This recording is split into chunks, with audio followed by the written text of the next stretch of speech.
In this week's episode, we're going through the Singapore Strait, one of the busiest waterways in the whole world, but actually we're not. We're going across it. We're going through that channel and through that channel. Big ship, little ship, cardboard box. Bloody hell, it was scary. You were scared, weren't you? I was a little bit trepidatious.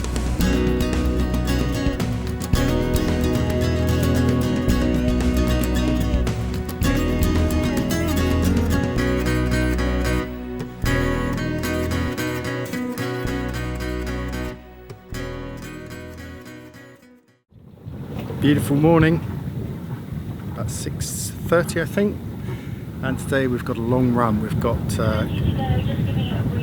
actually it's taking the chain up.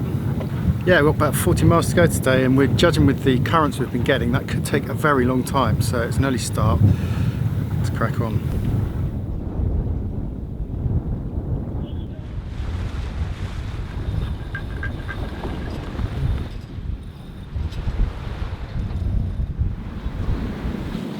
Don't understand it. Just as we left that anchorage, we were barely getting 3 knots with current against us, and as soon as we come around the corner we're doing 7.5 knots. Now we're motor sailing, we've got the staysail out, the mizzen out, and we're doing about 1300 RPM, but it's the same state of tide as it was yesterday in that it's falling. So the tidal stations north of us, it's all falling. So I don't quite understand this. Maybe these are current, this is current that's always going from south to north, who knows, but I figured we'd keep this speed up because you just don't know what's going to happen next. It might be that something happens out there and suddenly we drop down to 2.5 knots, so making the most of this fast progress.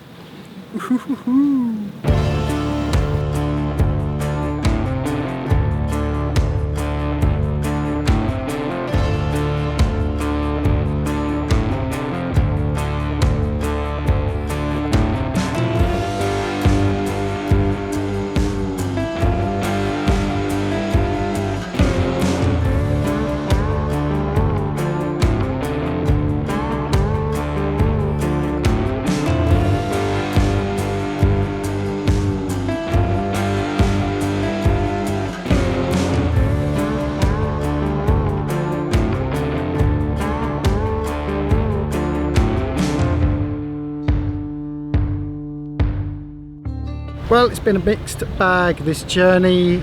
Lots of traffic, which is to be expected of course. Some very fast ferries doing 23 odd knots, and for every one ferry that is on AIS there's another one that isn't. I just had a race with 3 tugs.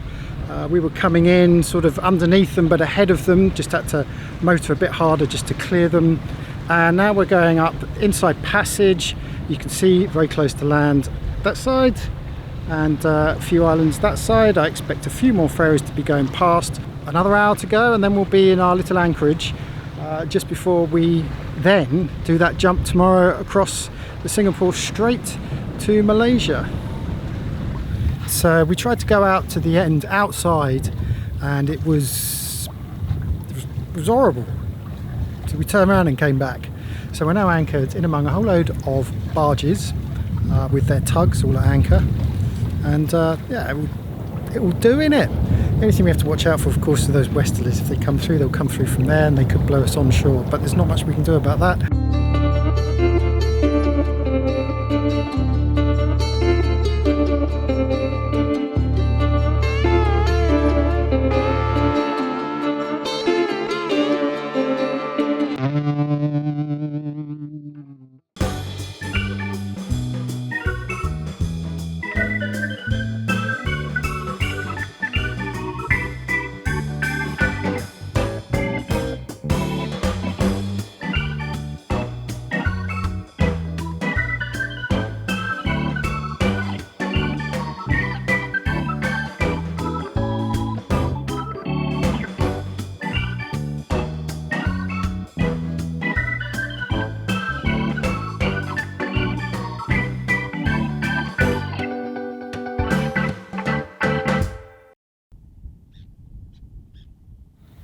Anchors up, big day today.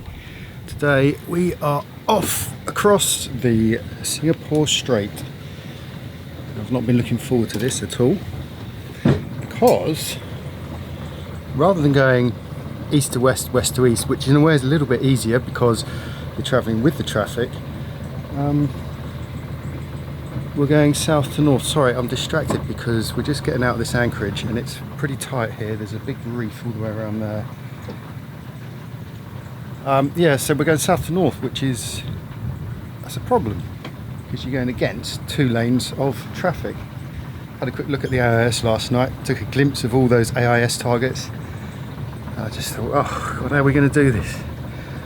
I am genuinely very trepidatious and a little bit scared, but let's see how we get on, shall we? Wish us luck.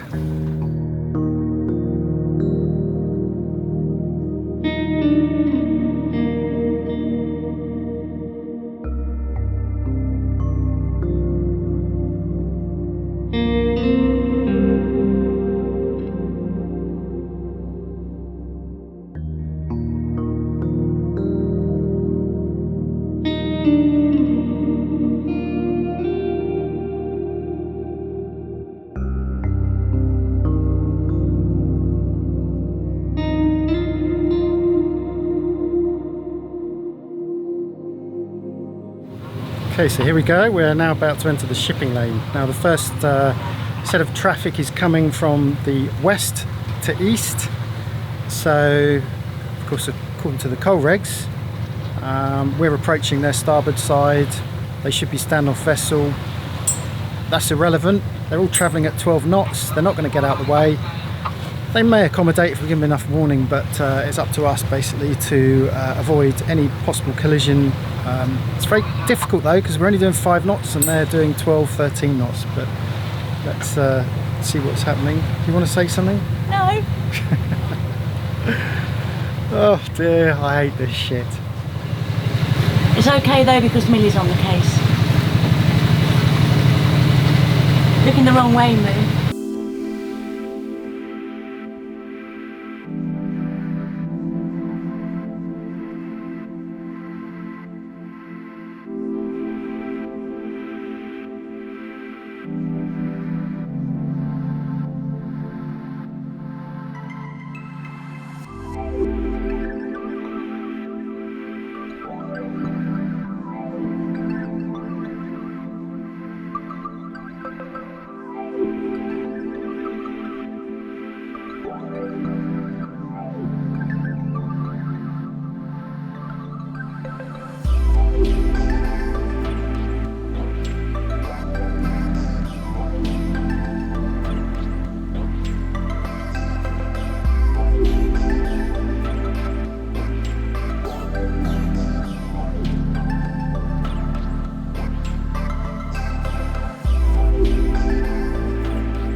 Well, I think that's the worst of it over. We've gone across both lanes now. We're just heading out of the northern lane. So that is the worst of that. Now we've just got to navigate through what looks like mostly anchored ships, but there is a route in and out through the side into Pengileh, so we have to keep our eyes peeled. But we can breathe the first tiny sigh of relief. Well, as Liz says, that's it over with. Now we've just got all these boats to negotiate at anchor, which you can probably see behind me. There's quite a lot, but the odd one or two are moving. So quite an interesting experience crossing that shipping lane. The first half was quite easy, as I suspected, because if you think about it, a lot of the boats as they come round will have called in at their various ports, whereas on the north side they're all coming in from the east. So they won't have called anywhere, so there'll be more traffic coming that way, and sure enough there was. So tactic was just to get behind one boat, follow its stern. There was another one behind it, so we then sort of detoured off there, and then when we turned to go east to get up north, we picked up current and we were hitting 6 knots. So we've only just, after an hour or so, got back on the same longitude. Because we ended up sort of doing this, but it wasn't as bad as I was expecting. It was okay. But at least now it's a little bit calmer. If anything goes wrong, we're in safer waters, so it's all good.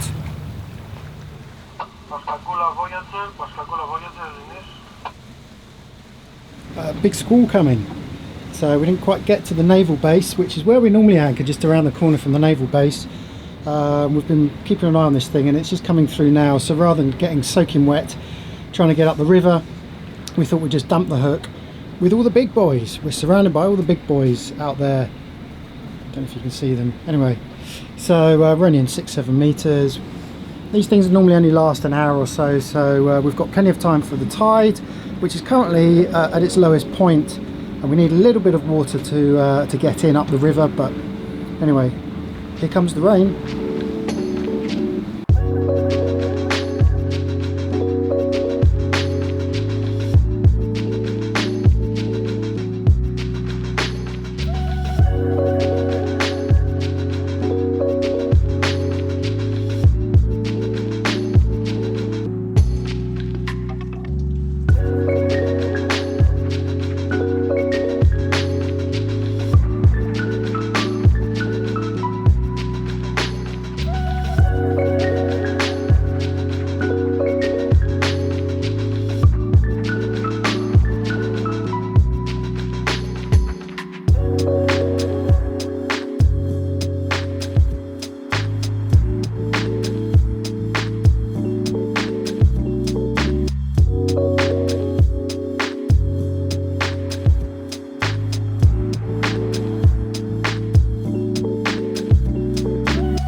Love cycling in Malaysia. Love cycling in Malaysia first thing in the morning when the jungle rainforest is just beginning to wake up and the sun's broken over that horizon and started drying up the dew. But I just thought I'd go for a little ride around the marina complex, which is it's quite posh actually. They've got very smart houses, tennis courts, there's a golf course somewhere over there. And I've actually just come around the back of the marina complex. Just over there is the back end of the marina, and that's the bit of water there which we would have come up if we'd gone straight ahead as we came into the marina. They've got their own private little jetties as well, but not being used. And look, their own helipad. Now there's a lot of construction going on here. When we last came, it was surprising how little construction there is compared to now. So the whole of this south coast has turned into a great big huge industrial area. I think it's mainly gas, I'm not entirely sure, but we can now see on the horizon as I look over there, there's a gas tower with a flame burning at night time, which wasn't there 2 years ago. And that whole coastline as well is really developed. So I guess the one advantage means that when it comes to provisioning, there may actually be a better choice of foodstuffs for us. I suppose the other way of looking at it is that it maybe prevents the ever increasing, encroaching palm plantations as well, which you can see right here now. But it's nice to know that there is this little piece of peaceful, pretty undeveloped area on the southeast corner of Malaysia that allows me to go for a cycle ride with no traffic and just the sound of nature and me burbling on about it. Monkey! I saw you wanking. Yes, so from wanking monkeys to plastic turtles. Yes, much nicer subject. In episode 163, we introduced you to the sea monkeys. They are working with local communities here in Southeast Asia to recover plastic from the oceans and turn it into beautiful objects. And these turtles are examples of their work. We have these turtles. And to win one, we asked you what would you do with the last straw on Earth? We had loads of replies, and as Sid from Sea Monkeys said, they were all good. They were all excellent. So she and the Sea Monkeys chose one finalist winner, and we here on Esper chose the other. In the Sea Monkeys, top 3 were Ingenuity and Carlos Rodriguez, but the winner was Erskine LaRocque, and he wrote this. I would frame and hang it up on my wall as a physical reminder of the disruption and wonders that humble plastic has done to and for humanity. Who would have thought that the discovery of plastic would one day unite us all by reminding us of the importance of looking after planet Earth, but at the same time make us aware of our own irresponsible actions. The humble plastic has been a teacher, preacher, worker, and is now the glue that will keep us united in our drive to cleaner and more nature-conscious living. Nice one. Yeah, we agree with Sid. There were so many entries and it was difficult to choose a winner, so we gave up. We handed the task over to Millie and she chose Michael Meshner, who said, loved your interview with the Sea Monkeys. I would use the last straw on Earth to make Millie a nice decorative collar to go with all her other bling. Oh, Millie. If you'd like to give a helping hand to the local communities over here in Southeast Asia while saving the oceans, you can do that. You can buy a sea turtle directly from Sea Monkeys. We'll put a link on the screen right now and also in the description below. In the meantime, peace and fair winds.